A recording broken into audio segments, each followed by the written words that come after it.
A couple of weeks back now, I took a punt at what I believe to be one of the benchmarks for runners, which is a sub 20 minute 5 kilometre.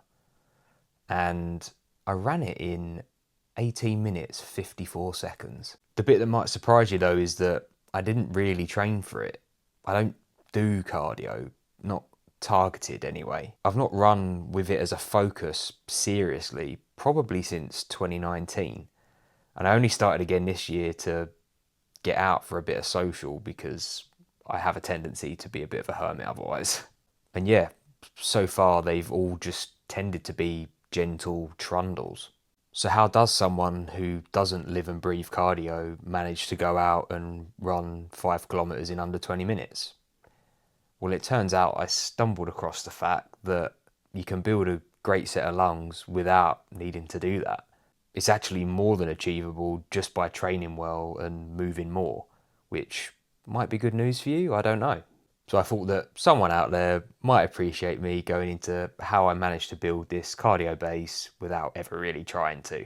I've never identified as a runner. I've exercised for years, but I've programmed hop between all sorts. Body weight, garage based, gyms. I even exercised out of a caravan when I had to. And yet my cardio seems to have remained fine throughout all of that. And there's been this pattern of me being able to just rock up to things and be all right. Like spontaneous runs, big days out, challenges, and yeah, now this run. And that's all been off the back of general fitness, not targeted cardio training.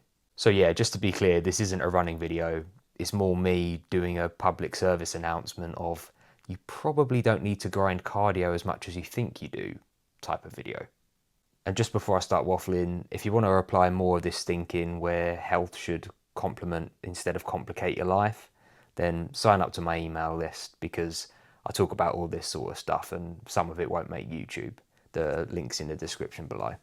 So I guess the point to make here is that for me, I've always seen cardio fitness as a general adaptation. Your heart and your lungs just getting more efficient at pumping oxygen around your body.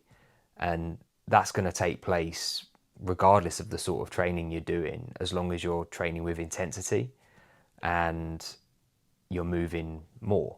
Meaning, yeah, it isn't just running. Like lots of training can build it. So train hard, move a lot, and you'll probably find that you're going to build a cardiovascular base anyway.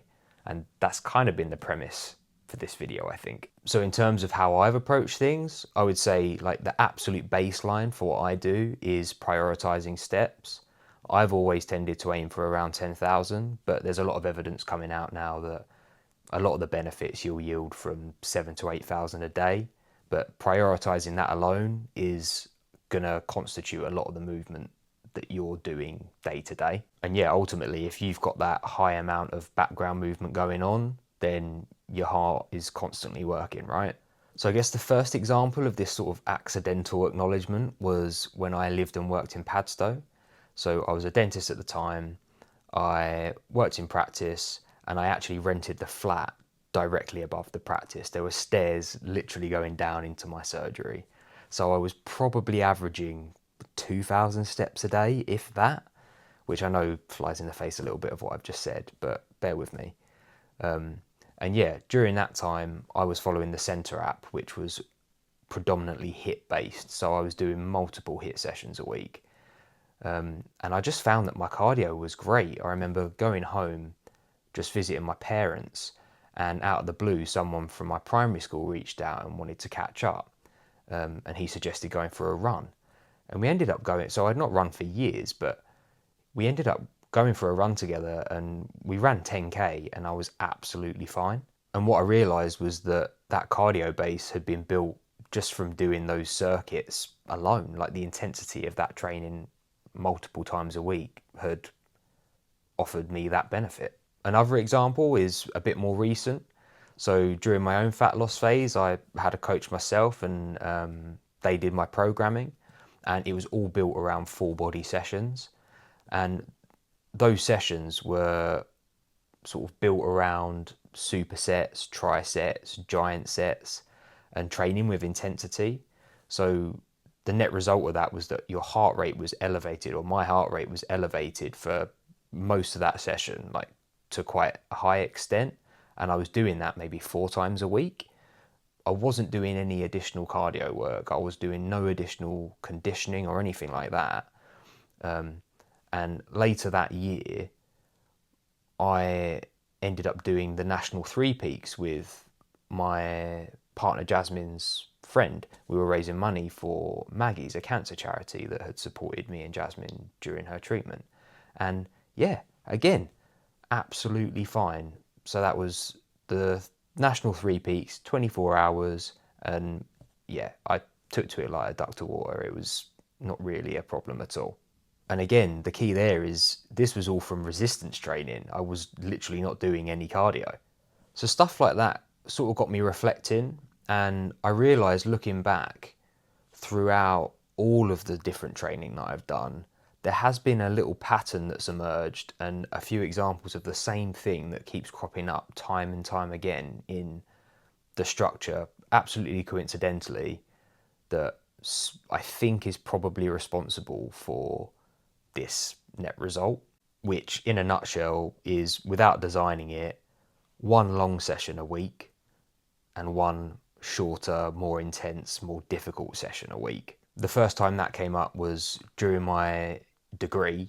I applied to the army, and as a result of that, I had to get better at running.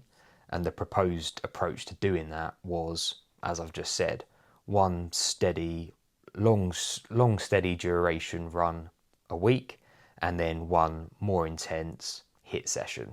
So the way that looked for me at the time was that midweek I'd go for a run before I commuted to uni, and then at the weekend it started out with me running and doing some hill sprints, and then as the assessment day approached and got closer, I then swapped that for more specific bleep test practice. But ultimately it was there, the intensity was there, and yeah, I passed the fitness stuff first time. It wasn't an issue. Then I realised the second time this principle cropped up was when I'd program hopped again and we were living in Devon, and I was following something that was written by Ross Edgley.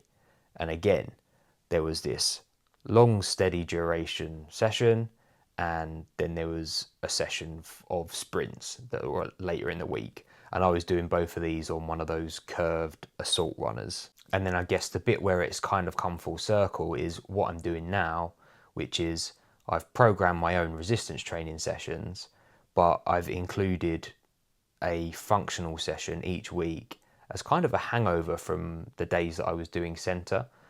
And then you throw on top of that every Saturday I'd go out and do a social run as well, which again copies that pattern, right? You've got that high intensity circuit midweek and then this longer steady duration session on a Saturday. And I'm not saying that this is something that you need to copy and paste and you're definitely going to get results, but it just seems to be a pattern that has cropped up time and time again for me. And I think there's probably something in that, given the fact that that's the thing that keeps recurring, and my cardio has largely been pretty good. And I think the reason that it works is that if you've got a little bit of the easy, longer stuff and then the harder, shorter stuff, that's going to cover most of the bases, right? And you can get some of that harder, higher level stuff covered simply by resistance training with intensity. The benefit of that being that you don't necessarily need to plan any cardio or running on top. So yeah, just to summarize, my current setup is 3 resistance training sessions a week, a functional circuit a week, and then a social run on Saturday with no cardio bolted onto any of my sessions or anything like that. And in the last fortnight, I ran a sub-20 5K. And that is literally it.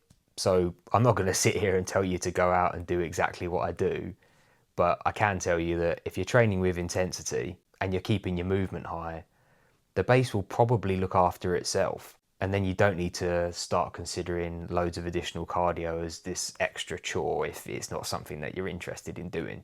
The caveat to this entire video though is that if you are training for fast times or for a race, then of course training specifically is going to be the better option, right? Like a proper runner is going to beat my accidental times. And I should probably hasten to add that this video isn't about saying never do cardio.